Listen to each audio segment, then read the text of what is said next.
चलो एक आध पहले रिविजन क्वेश्चन ले लें, थोड़ा रिविजन कर लें।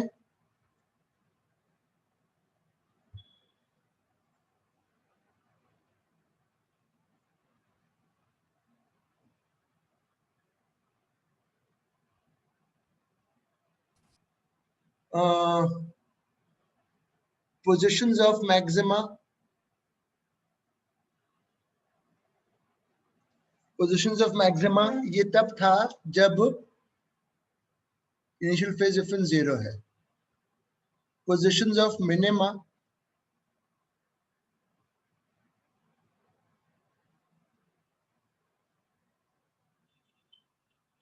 जब ऐसे लिखते हो तो n इक्वल टू 1 से स्टार्ट होगा। फिर जब फेज डिफरेंस 0 है जहां पर भी सेंट्रल मैक्सिमा,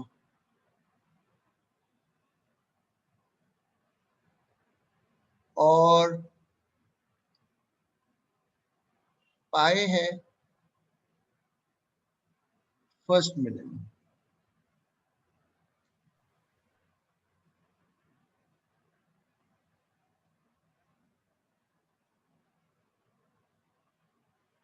ठीक है, ये मैं बता गया था, तो समझा गया था तुम लोगों को। अब हम सवाल करेंगे। This is a good problem. ये मैथ्स वाले बच्चों के लिए है, बायो वाले बच्चों के लिए सीख जाएं, बट बेसिकली मैथ्स बच्चों के लिए है।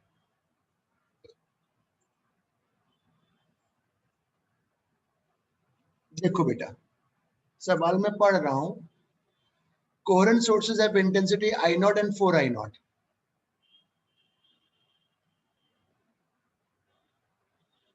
I naught and 4 I naught. Initial phase difference 0.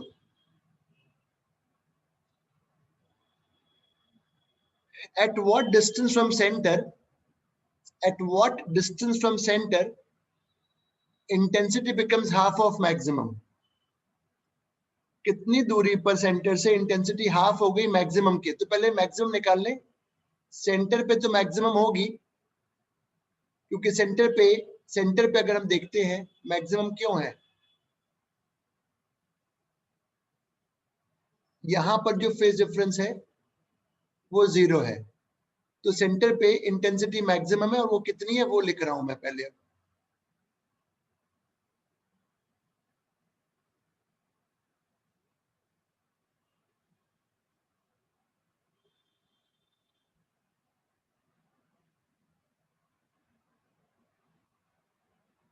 Root में रखते थे ना, I1 plus I2 plus 2 root I1 I2।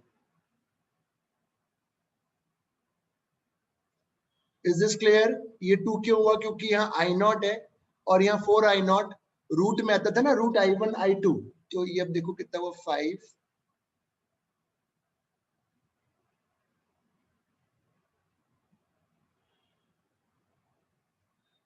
नहीं 5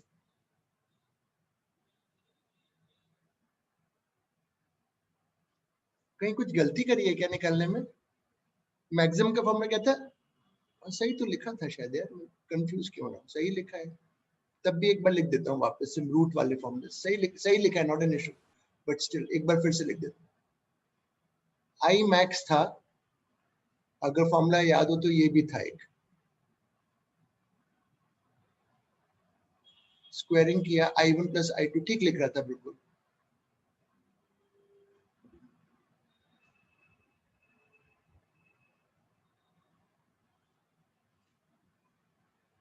ये तो मैक्सिमम हो गया, बहुत अच्छी बात है। अब डायग्राम में देखो, मैं पूछ रहा हूं कि मैक्सिमम का हाफ कहां पे होगा? ये हाफ मतलब 4.5 I नॉट कहां पे होगा नियरेस्ट? तो ये मुझे बताना है कि ये क्या डिस्टेंस है, मुझे ये बताना है कि क्या डिस्टेंस है। शुरू करता हूं। अब मैं 2 करवा दूंगा, तुम बिल्कुल ध्यान से देखो। I take up 2 problems. अब मैं यहां पर पहले फेज डिफरेंस निकालता हूं, इस जगह पर पहले मैं यहाँ का फेज डिफरेंस निकालूं कि कितना है। 4.5 I naught equal to I not,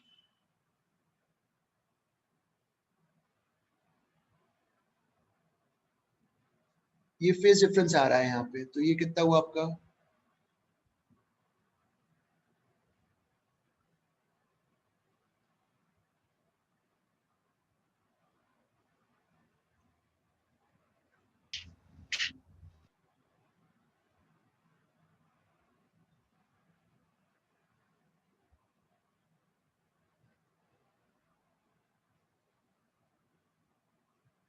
कहीं कोई गलती तो नहीं कर रहा ना मैं कैलकुलेशन में?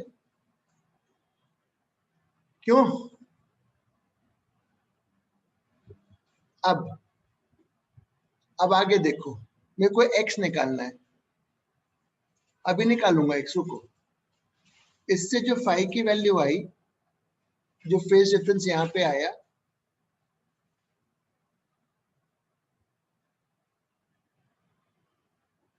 वो ये आया। अब ये फेज डिफरेंस है only because of path difference, क्योंकि इनिशियल फेज डिफरेंस 0 है।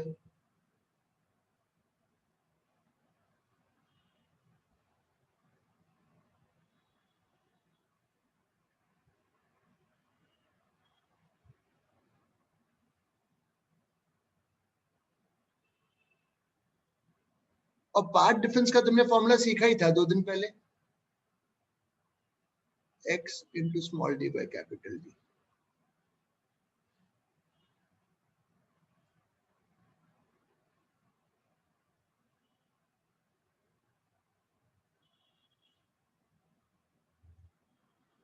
वापस से देखो, intensity I naught 4 I naught, initial phase difference 0, at what distance from center intensity becomes half of maximum। तो पहले मैं maximum तो निकाल लूं, तो maximum center पे ही होगा, कंस्ट्रक्टिव इंटरफेरेंस है, 9 I naught आ गया। तो हाफ इस 4.5 I naught, वो मुझे पता करना है कहां पे हो रहा है। 4.5 I naught equal to I naught plus this cos phi लिखा। phi जो है यहाँ का फेज डिफरेंस है, जहां पर भी हम निकालने की बात कर रहे हैं। फेज डिफरेंस आ गया इतना। अब बेटा ये जो फेज डिफरेंस है, ये केवल ये पाथ के कारण से ही है, बिकॉज इनिशियल फेज डिफरेंस 0 था, तो 2 पाई पी बाय लैम्डा ये लिखा। और पाथ डिफरेंस, अगर ये पॉइंट यहां से x डिस्टेंस पे है, तो x into small D by capital D से x निकल आया। इसको लिखो, फिर मैं एक और सिंपल सा दूंगा जिसमें तुम्हें आसानी से सॉल्व हो जाएगा। लिखो,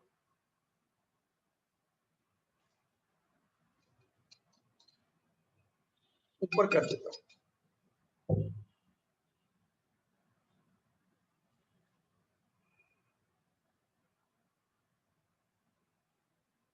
सर पर आपने बोला था ना कि जरूरी नहीं है कि स्क्रीन के सेंटर पे ही वो मैक्सिमा है। हाँ बोला था ना। और सर इस केस में तो वही आ रहा है। इस केस में क्या आ रहा है? सर इसमें तो बीच में ही आ रहा है ना सेंट्रल मैक्सिमा। हाँ तो बेटा, अरे यार उत्कर्ष, मैंने बोला था सेंट्रल मैक्सिमा वो लोकेशन होती है जहाँ फेज डिफरेंस 0 हो। तो कहाँ पे 0 होगा, 6 बताओ इसमें। इसमें फेज डिफरेंस कहाँ पे 0 होगा अगर हम स्क्रीन पे देखेंगे तो? बोलो ना, कहाँ पे 0 होगा? सर सेंटर, क्यों होगा सेंटर पे? क्योंकि वो डिस्टेंस है इक्वल होंगी। हाँ, दोनों के डिस्टेंस बराबर हैं और इनिशियल फेज डिफरेंस 0 है, तो सेंटर पे ही तो फेज डिफरेंस 0 होगा ना यार। तो यहाँ पे मैक्सिमा बनेगा, और वो भी मैक्सिमा तो बनेगा, वो सेंट्रल कहलाएगा। क्यों कहलाएगा सेंट्रल? क्योंकि वहां फेज डिफरेंस 0 है फाइनल। सर हर बार स्क्रीन के सेंटर पे ही बनना चाहिए ना। नहीं बनेगा ना यार, अभी आगे पढ़ो तो थोड़ा, अभी बताऊंगा ना।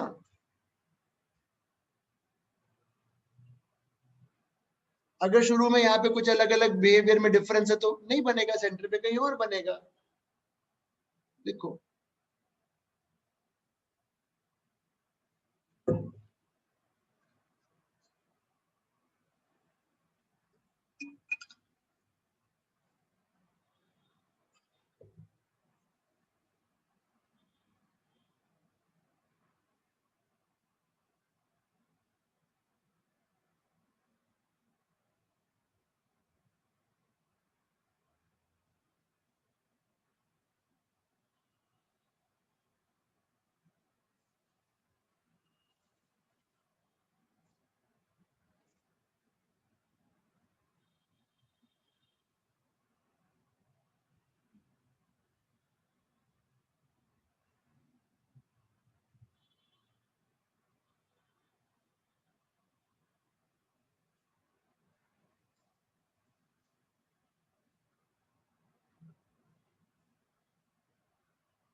अभी मैं एक और दूंगा, रुको ऐसे ही।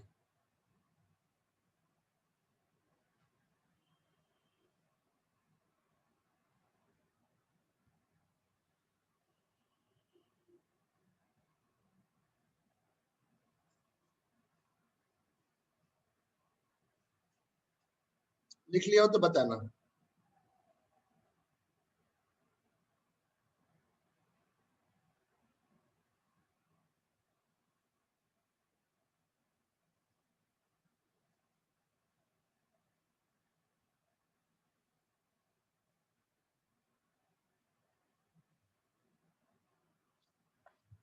लिख लिया बेटा? Yes sir. अब मैं नए पेज पे वापस से क्वेश्चन ऐसे ही दूंगा, रुको, तो और क्लैरिटी आएगी।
चलो पहले सेंटर पे बताओ कितना है मैक्सिमम।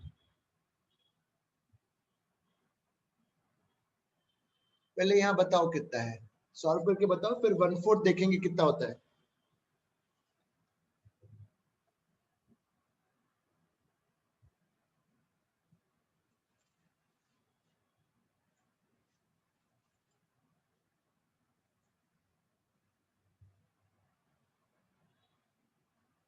बोलो ना कितना है यहाँ पे।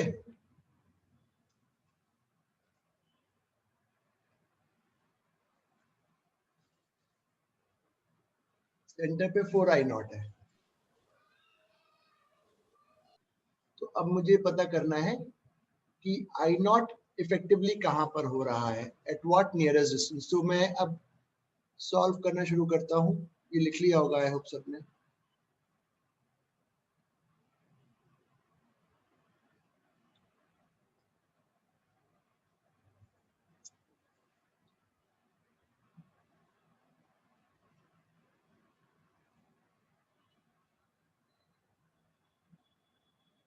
यहाँ पे फेज डिफरेंस 5 मान लिया।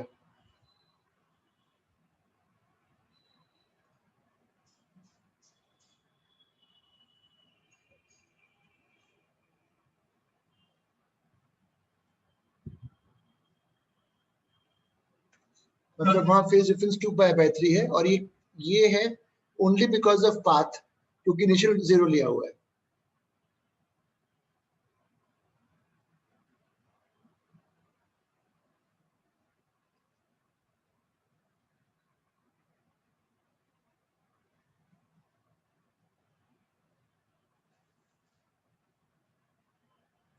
ये लो लिख।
लिख लिया हो तो बता देना बेटा।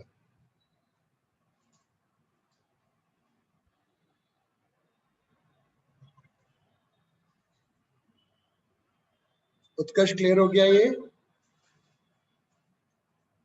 क्यों उत्कर्ष? Yes sir. पक्का? Yes sir. आगे चलेंगे, ठीक है ना? ये हो गया। अभी अब वापस चलते हैं। चलो ये लो, जिसमें तुम कह रहे थे बीच में एक बार कि सर सेंट्रल हमेशा सेंटर पे क्यों नहीं बनेगा?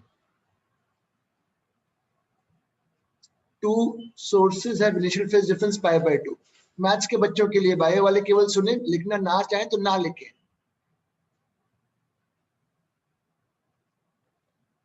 Initial phase difference pi by 2। At what distance on the screen central fringe is formed. अब वो पूछे सेंट्रल कहां बनेगा? ऑब्वियसली सेंटर पे तो नहीं बन सकता, क्योंकि अगर सेंटर पे बनेगा तो बेटा यहाँ पे फेज डिफरेंस पाई बाय 2 हो जाएगा, जो इनिशियल है। पाथ का तो 0 है, तो सेंट्रल यहाँ नहीं बन सकता, तो कहीं और बनेगा। तो कहाँ बनेगा? चलो यहाँ बन रहा है, यहाँ मैं अज्यूम कर लिया कि यहाँ बन रहा है सेंट्रल एक्स पर। तो अब क्या करोगे सर? यहाँ पे जो फेज डिफरेंस होगा, देखो मैं क्या लिख रहा हूं,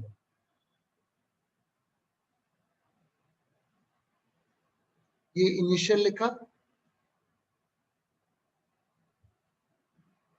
पाथ का लिखूंगा,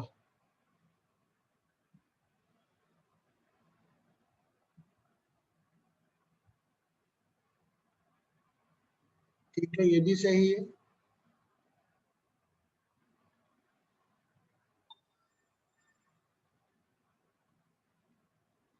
ये इस डायग्राम में ये वैल्यू प्लस में होगी कि माइनस में होगी? अगर एक्स ऊपर लेके मैं इसको लिख रहा हूँ S1P minus S2P, will this be plus और माइनस? इसमें कौन सा डिस्टेंस ज्यादा है, S1P बड़ा है कि S2P बड़ा है? S2P।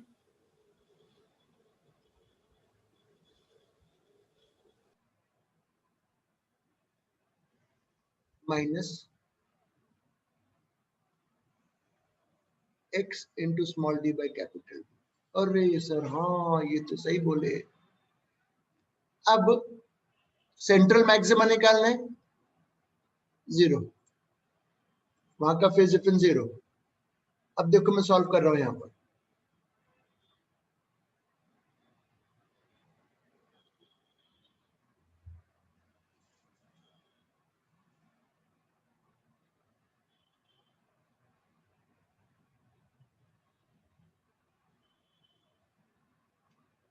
प्लस में आ गया, प्लस में आ गया तो ऊपर ही बन रहा है, नेगेटिव में आ गया तो नीचे बन रहा होता। लिख लो।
तो नीचे स्क्रॉल कर दीजिए।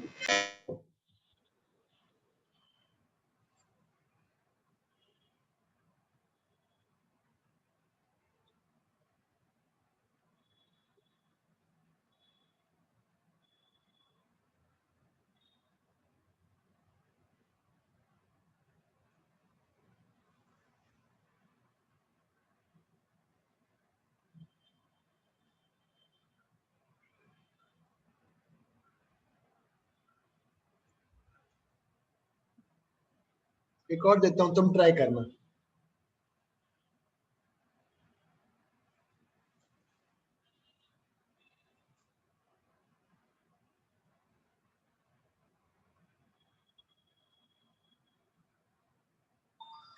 लिख लिया, एक और दे रहा हूं, अपने आप करो।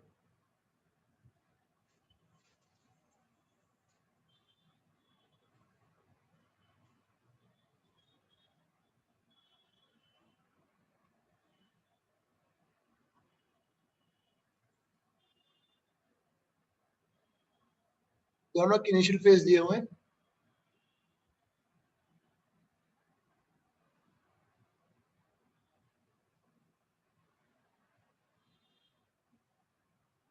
Locate central maximum.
करो करो, सेंट्रल मैक्सिमा निकालो। चलो मैं निकालता हूँ। चलो इस बार मैं नीचे ले लेता हूँ। इस बार मैं नीचे लेता हूँ कि चलो यहां पर है सेंट्रल मैक्सिमा।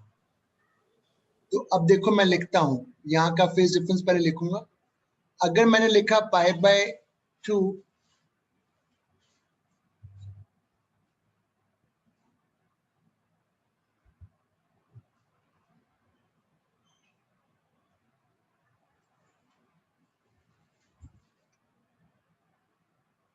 ये हुआ 90/60। ये बताओ ये प्लस में होगा कि माइनस में होगा? S1P बड़ा है ना, S2P से S1P बड़ा है। ये हो गया। अब सेंट्रल मैक्सिमा की बात कर रहे हो तो वहां फाइनल फेज डिफरेंस 0 होना चाहिए। अब इससे जरा x देखो क्या आ रहा है।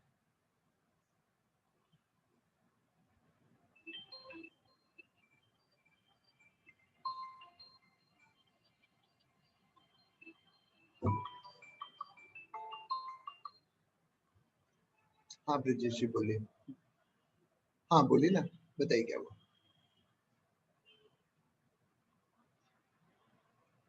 ठीक है।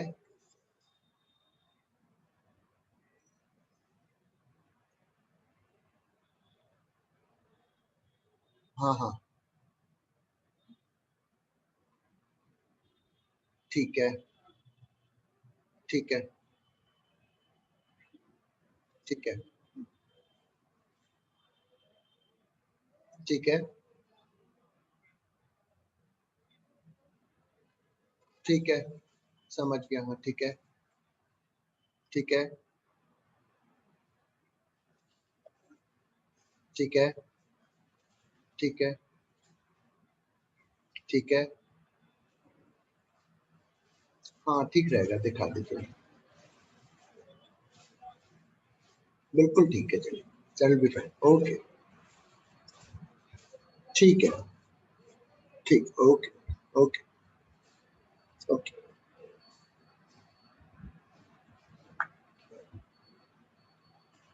नेगेटिव आया, नेगेटिव आया, इसका मतलब नीचे की बजाय ऊपर बन रहा है, ऊपर बन रहा है. अच्छा, अगर कोई बोलता है फर्स्ट मैक्सिमा बताओ, सपोज कोई बोलता है फर्स्ट मैक्सिमा बताओ, तो आप फर्स्ट मैक्सिमा बताओ बेटा. अगर कोई बोलता है इसी में कि फर्स्ट मैक्सिमा की लोकेशन बताओ, ये सबने लिख लिया तो can I clear this? Yes, sir.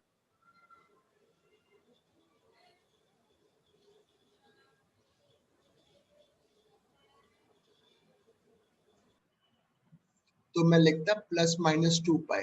दो होते हैं ना, दो बनते हैं ना बेटा, सेंट्रल के ऊपर और एक नीचे, तो ऐसे करके सॉल्व कर लेते हैं.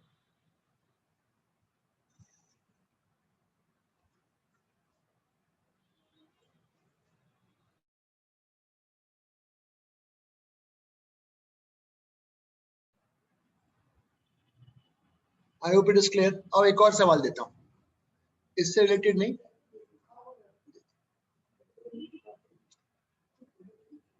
एक अच्छा सवाल दे रहा हूं बेटा, देखो. ये मेरी उसमें किताब की एक्सरसाइज में होगा शायद.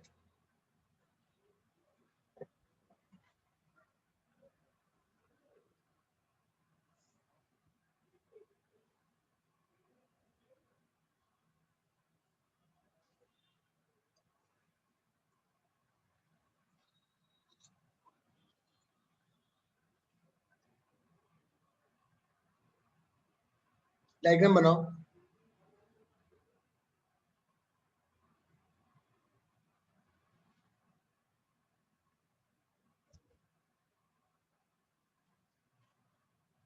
In front of one slit,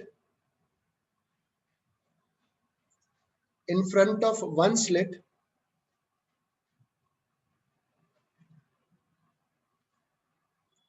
maxima is formed. In front of one slit, maxima is formed. Find the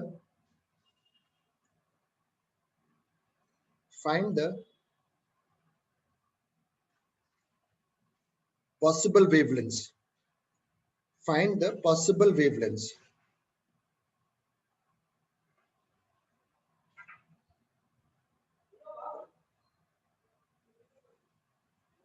चलो हम बताएंगे. Find the possible wavelengths.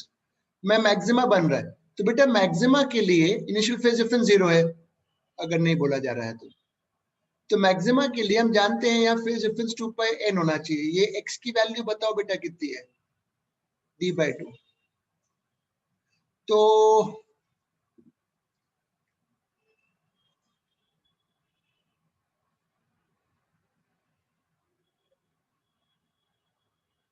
Possible wavelengths p में डालो,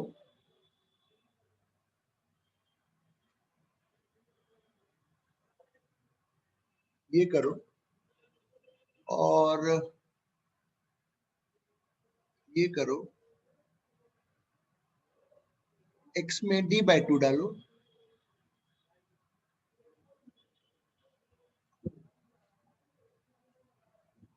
और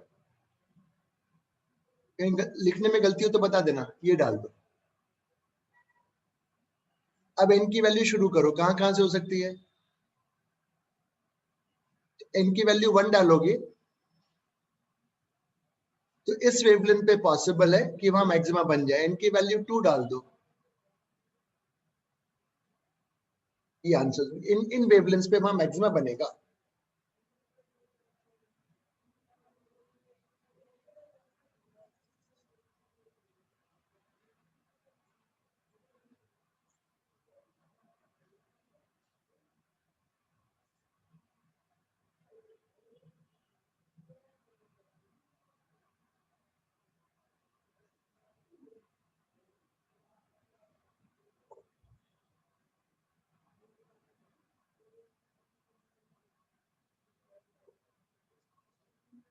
एक और देता हूँ कुछ. सर थोड़ा सा स्क्रॉल अप कर दीजिए, मैंने वो डायग्राम पूरा नहीं बना. ये लो, ये लो, ये लो.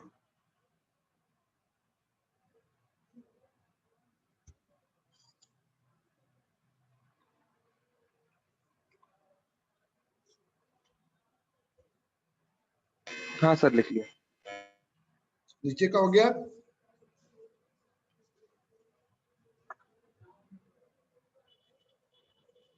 एक और करो, अब तुम लोग करना।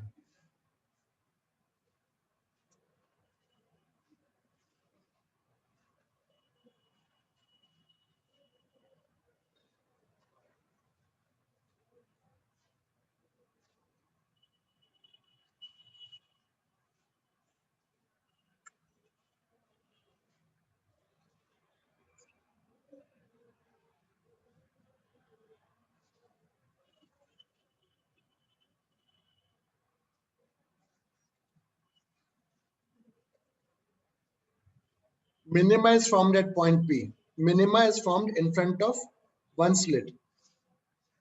Minima is formed in front of one slit.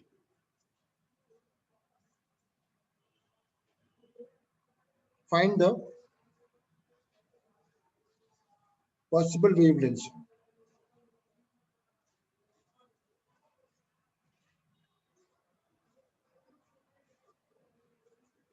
करो। Sir, d square by d, d square by 3d और d square by 5.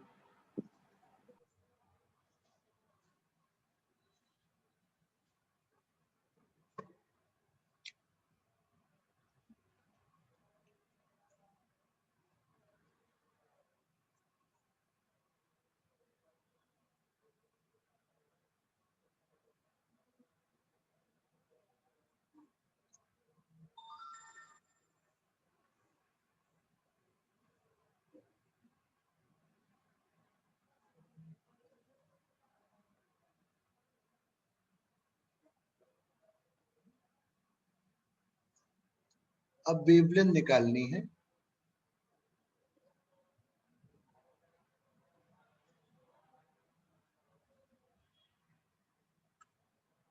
n की वैल्यू 1 से शुरू करो और डालते जाओ।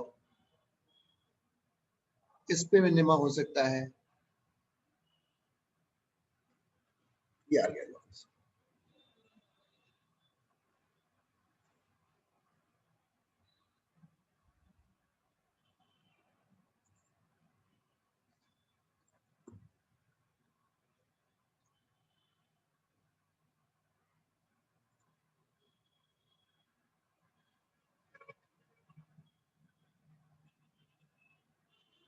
ले चलूं आगे।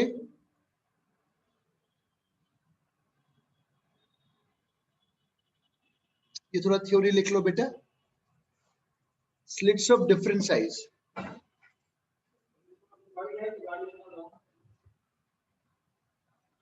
Slits of different size. बस थ्योरी है। अगर स्लिट्स का साइज अलग अलग होगा, जैसे स्लिट्स हैं, स्लिट्स का साइज अगर अलग अलग होगा तो उनसे जो इंटेंसिटी लाइट की आएगी वो अलग अलग आएगी ऑब्वियसली। तो जो इंटेंसिटी लाइट की होगी वो प्रोपोर्शनल टू स्लिट साइज होगी।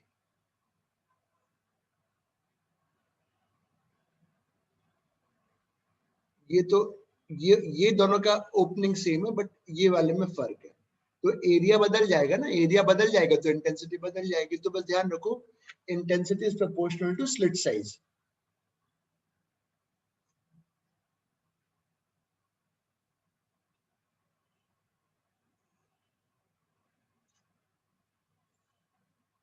ये कुछ एक एडवांस का सवाल है जो बाद में बताऊंगा।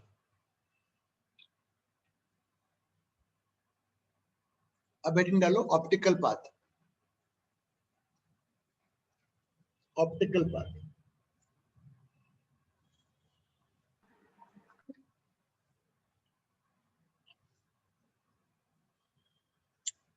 या तुम्हारे में सॉल्यूशन नहीं डाल पा रहा हूं ना, अभी डालता हूँ वीडियो वाले। ये तो मतलब ही क्या हुआ, बना के रख लिया तुम यूज ना कर पाओ। करूंगा आज से वो काम करूंगा। आज से मैं वीडियो डालूंगा जो तुम्हारे टेस्ट के बना के रखे हुए। ऑप्टिकल पाथ उन्हीं में डाल दूंगा जो कैसे देखना पड़ेगा। I'll just check। देखो अच्छा, समझा रहा हूँ बेटा। सपोज करो ये एक मीडियम है ना, मैंने मेहनत करी और मैं उसको यूटिलाइज ही नहीं कर रहा तो सेंसलेस हुआ ना यार, मेहनत करके बैठ गए, फायदा नहीं है तुम लोगों को मिल रहा उसका। सपोज ये एक मीडियम है थिकनेस टी का, ये मीडियम है जिसका रिफ्रैक्टिव इंडेक्स म्यू है, medium thickness T refractive index mu. ये एक वेवलेंथ आई बाहर से, अंदर बताओ तुम जब रे ऑप्टिक्स पढ़ चुके हो, ये वेव जब अंदर जाएगी तो इसकी वेवलेंथ कितनी हो जाएगी, लैम्डा बाय म्यू हो जाएगी अंदर, बिल्कुल सही। अब ये वेव इतना डिस्टेंस ट्रैवल करी, इतना डिस्टेंस ये वेव ट्रैवल करी, तो इसका कुछ फेज बदलेगा ना बेटा, यहां से यहां जाने में कितना फेज बदला,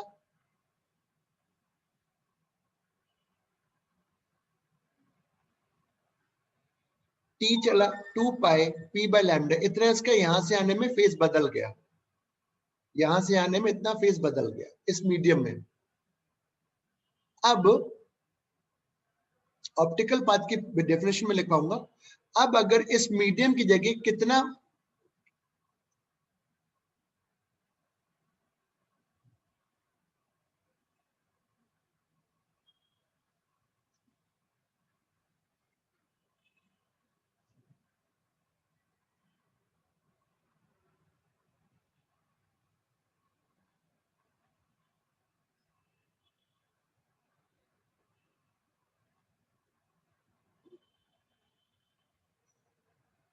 distance in vacuum such that phase changes same as medium, मतलब वैक्यूम में कितना दूरी चले कि इतना फेज बदल जाए, तो मैं चलो उसको मैं पी दूरी मान लेता हूं, वहां वेवलेंथ लैम्डा रहेगी। तो ये जो पी आया ना बेटा, ये जो पी आया, this is called the optical path, this is called the optical path. अब मतलब क्या होता है सर ऑप्टिकल पाथ का,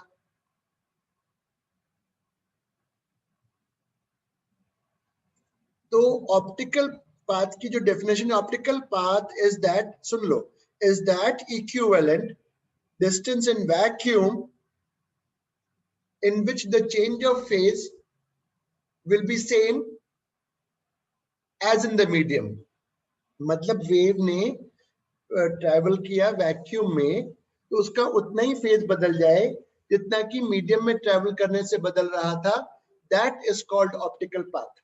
तो पहले डेफिनेशन लिख लो ऑप्टिकल पाथ की, फिर ये लिख लेना, लिखो ऑप्टिकल, फिर डायग्राम वायग्राम से बना लेना। Optical path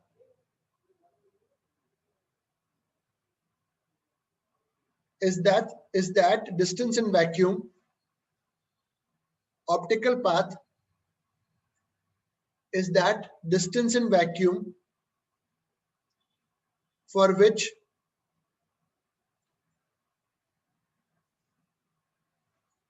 the change in phase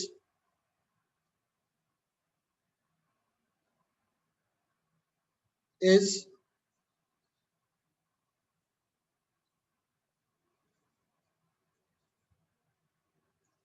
same as that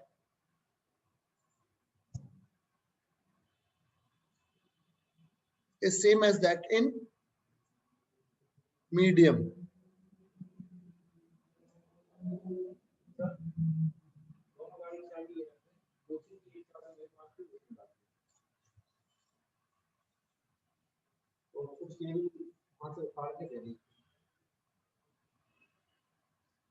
लिख लो।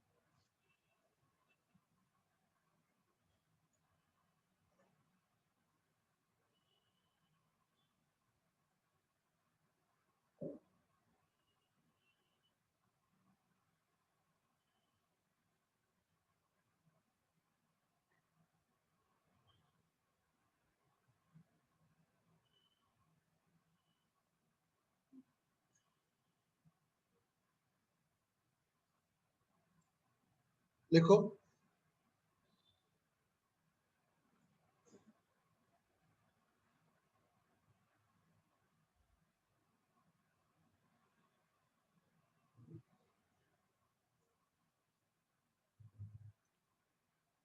लिख लिया हो तो बता देना बेटा।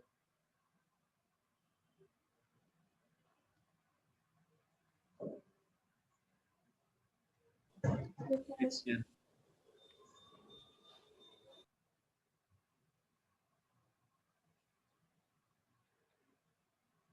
17 बताओ।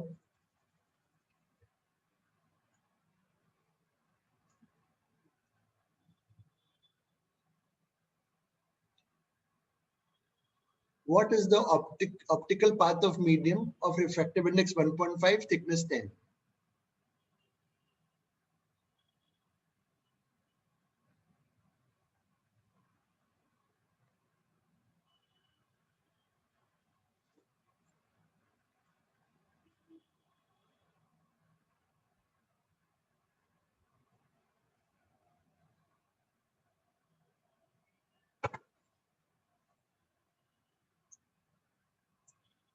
एटीन्थ करो।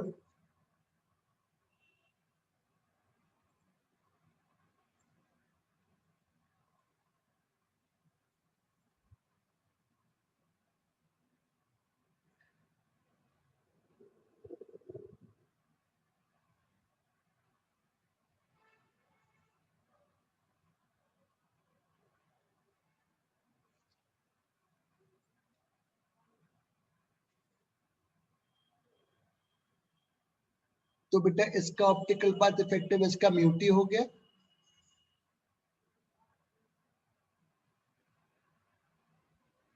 This is the optical path.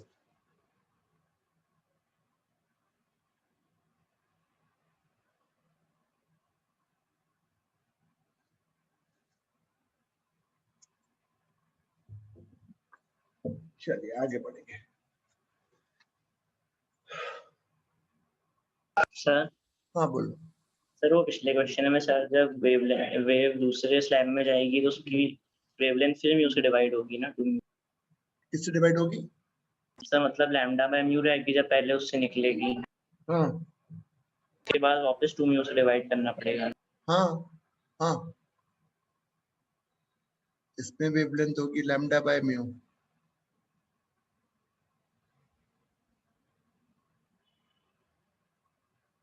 पूछो क्या पूछना चाहते थे, क्या पूछना सर चाहते थे? हाँ सर म्यू स्क्वायर। स्क्वायर क्यों? सर क्योंकि लैम्डा बाय म्यू पहले थी, उसके बाद फिर 2 अरे म्यू से बेटा इसमें, अरे यार भैया ये दो अलग अलग मीडियम है।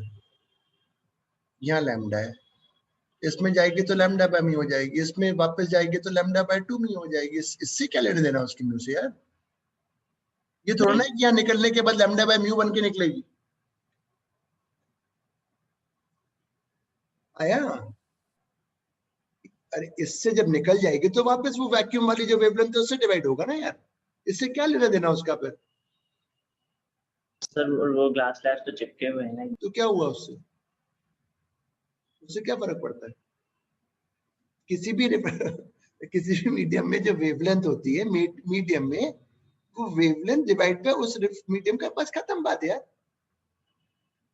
ये वैक्यूम डिवाइड पे चिपका हुआ दूर उससे, how does it make a difference? यहाँ वैक्यूम वाली जो वेवलेंथ है वो लैम्डा है, तो यहाँ लैम्डा बाय 2 म्यू हो जाएगी। यहाँ वापस कोई और मीडियम आएगा तो that lambda divide by that mu हो जाएगी। वैक्यूम होगा तो अच्छा, अगर वैक्यूम होता तो यहाँ क्या करते तुम? तो मान के चलते लैम्डा, ये उस हिसाब से तुम्हारे फिर तो यही बनी रहनी चाहिए थी भाई, बाहर आया तो फिर लैम्डा हो गई। हाँ sir. Thin film in front of slit. अब यहाँ देखो तो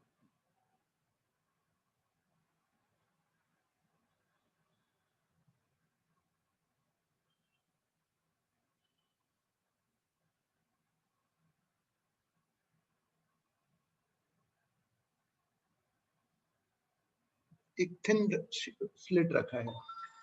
अब अब देखो इसमें अभी मैं इनिशियल फेज डिफरेंस 0 ही मान रहा हूं सोर्सेज में।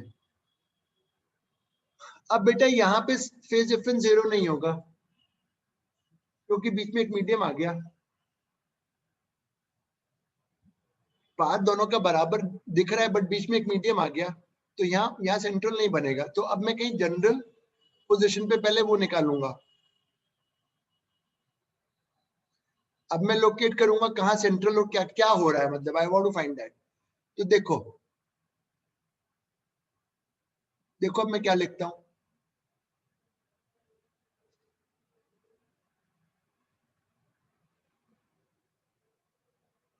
मैं पाथ डिफरेंस लिख रहा हूं S2P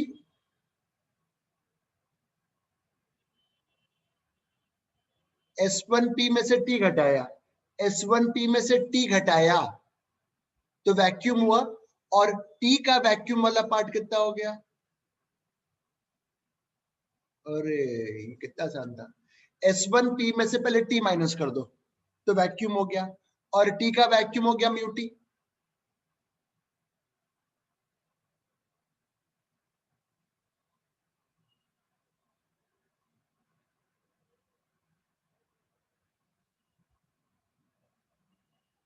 S2P और ये लिखा,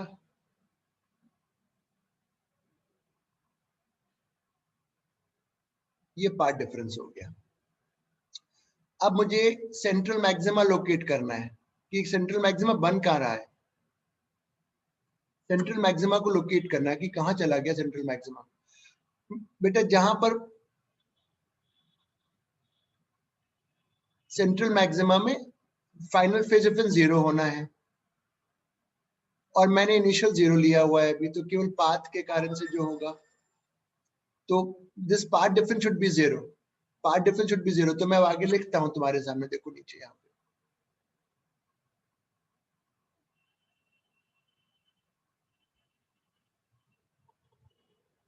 लिख रहा हूं।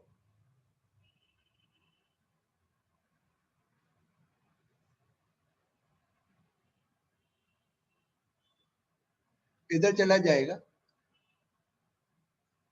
ये हो गया।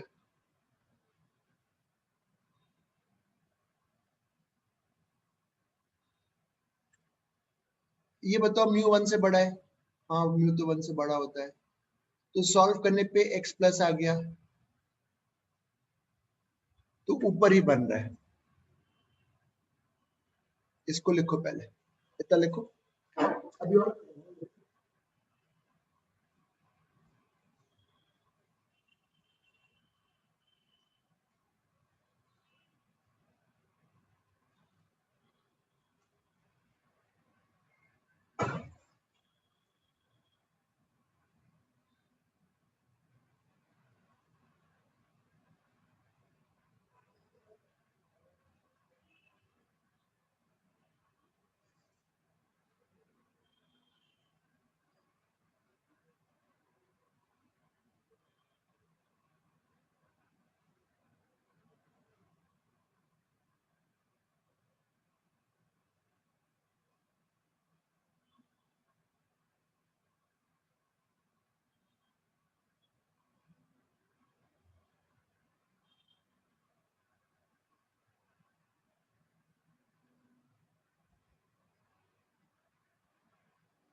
सर यहाँ पे S1P minus T plus mu 2 कैसे लिखा?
लिख लिया हो तो बता दें।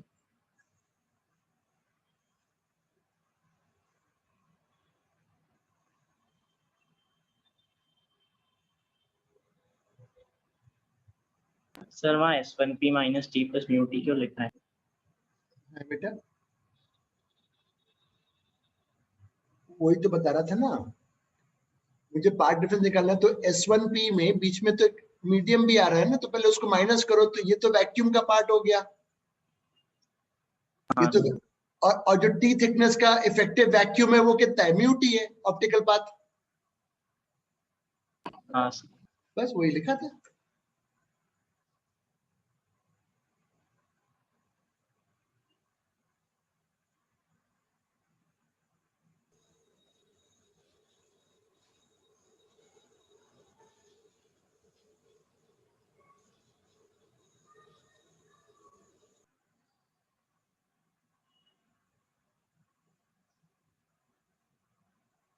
लिख लिया हो तो बताना।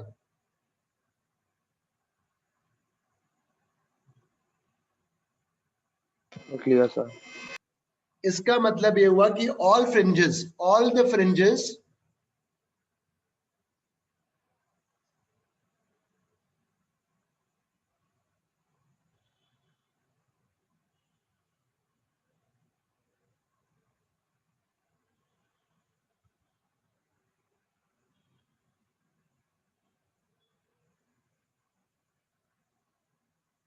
सारे फ्रिंजेस एक्स ऊपर शिफ्ट कर जाएंगे जो निकाला है फ्रॉम देयर पोजीशन, सब कर जाएंगे। ऑब्वियसली एक थोड़ा ना सभी करेंगे। एक चीज वो पूछते हैं,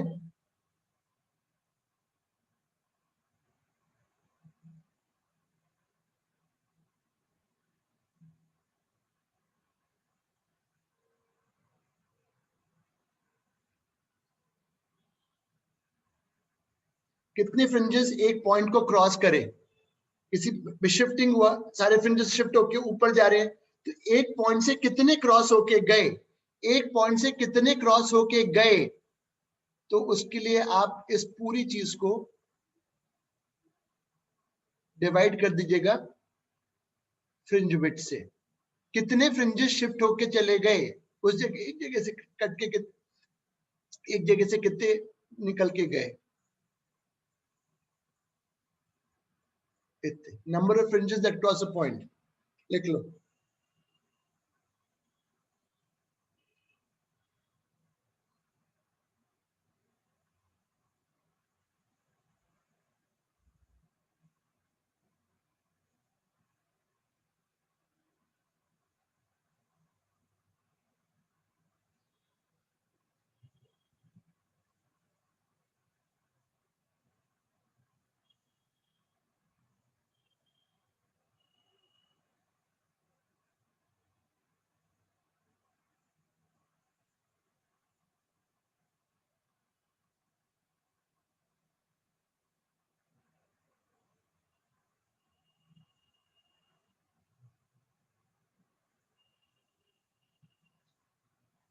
एक और करो एग्जाम्पल तो और अच्छे से समझ में आएगा।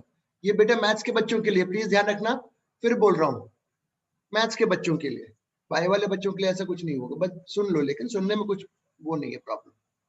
सर। हाँ बोलो। सर ये चीज समझ में नहीं आई, ये जो डिवाइड किया है लैम्डा टी का। कौन सा पॉइंट बेटा? सर ये number of fringes at cross a point in. बता रहा हूँ, चलो ये बताओ, जैसे आपने स्लिट लगाई, फ्रिंजेस अपनी जगह से शिफ्ट होके कहाँ जाने लग गए सारे? देखो यहाँ से कहा, यहाँ नहीं रुक जाओगे, ये सब फ्रिंजेस थे, आपने एक स्लिट लगाई तो सब अपनी जगह से ऊपर चले गए, सब चले गए, सभी चले गए। तो अब बात आई कि किसी भी एक पर्टिकुलर पॉइंट से देखूंगा तो कितने गए थे फ्रिंजेस ऊपर, ये पूछ रहा हूं, कितने गए थे? सपोज करो ये एक फ्रिंज था, शिफ्ट होके यहाँ पहुंच गया, ये शिफ्ट होके यहाँ पहुंच गया, शिफ्ट होके यहाँ पहुंच गया। तो अगर मैं पूछूंगा कि एक जगह से कितने, मतलब कितने फ्रिंजेस निकले, तो इस पूरे डिस्टेंस को फ्रिंज विड्थ से डिवाइड कर दो ना यार। देखो ये पहुंच के यहाँ पहुंच गया, नीचे वाला कहीं यहाँ आ गया होगा, ये यहाँ, तो इस पूरे डिस्टेंस को फ्रिंज विड्थ से डिवाइड कर दो, तो यहाँ से शिफ्ट होने वाले फ्रिंजेस आ गए। फॉर एग्जाम्पल ये चेयर हैं, 1 2 3 4 ऐसे चेयर रखी हुई, एक के बाद एक चेयर रखी हुई, ठीक है। अब सपोज यहाँ जगह खाली है, ये जगह इतनी एम्प्टी है, ये एक जगह खाली है। अब मैंने कहा इसको शिफ्ट करो, सबको लाओ यहाँ पर, सबको ऐसी डिसीजन लगाओ, इसको सबसे यहाँ ले आओ, यहाँ ले आए तो यहाँ ले आए, ये सब शिफ्ट होके आगे। तो ये कहने का मतलब है कि एक जगह से कितनी चेयर्स निकली हैं, किसी एक सेक्शन से कितनी, एक जगह से आपकी आंखों के सामने से कितनी चेयर्स निकली होंगी। तो आप इस डिस्टेंस को जो यहाँ से लेकर यहाँ तक था, 2 चेयर्स के बीच के डिस्टेंस से डिवाइड कर दो, तो नंबर ऑफ चेयर्स आ जाएंगी जो आपके सामने से निकल के आगे गई है। आया समझ में? हाँ सर। Good.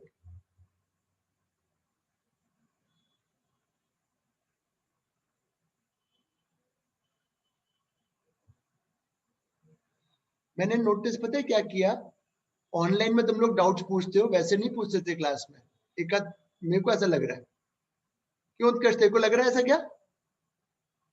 अच्छी बात है बेटा, पूछना ही चाहिए, तो क्लास में नहीं पूछते थे, ये अच्छा है। शक्ल नहीं दिखती तो आप पूछ सकते हो, वहां एंजाइटी होती है, को पता नहीं कोई बच्चा क्या सोचेगा, यहाँ कम से कम पूछ तो सकते हो।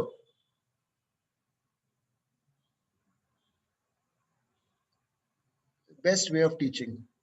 बस एक डिसएडवांटेज है, मैं तुम लोगों की शक्ल नहीं देख पाता, अदरवाइज इससे बढ़िया कोई तरीका ही नहीं, कोई और।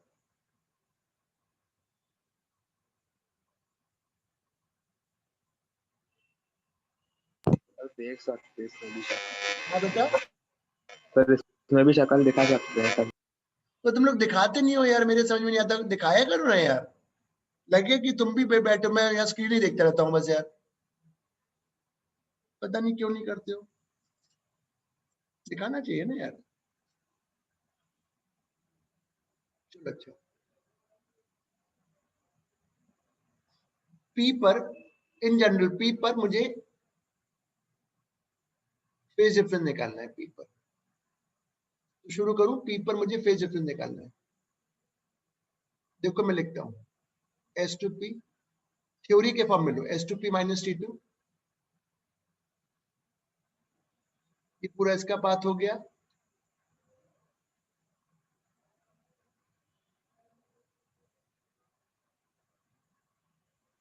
ये इसका पाथ हो गया, और ये पाथ डिफरेंस हो गया।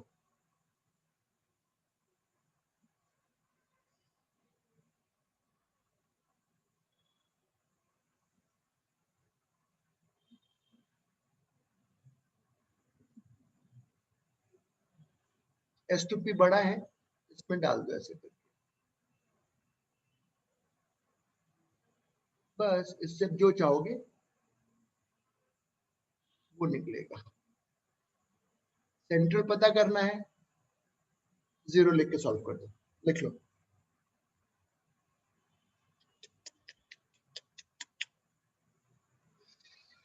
तुम्हारे वीडियोस अगर मैं अभी जो टेस्ट, अगर मैं उसमें ही उसका लिंक डाल दूंगा तो तुम देख सकते हो ना, करता हूँ यार,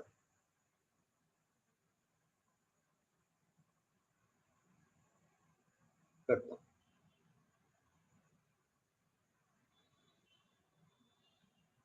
है मेहनत वाला काम, बट करना तो पड़ेगा ही।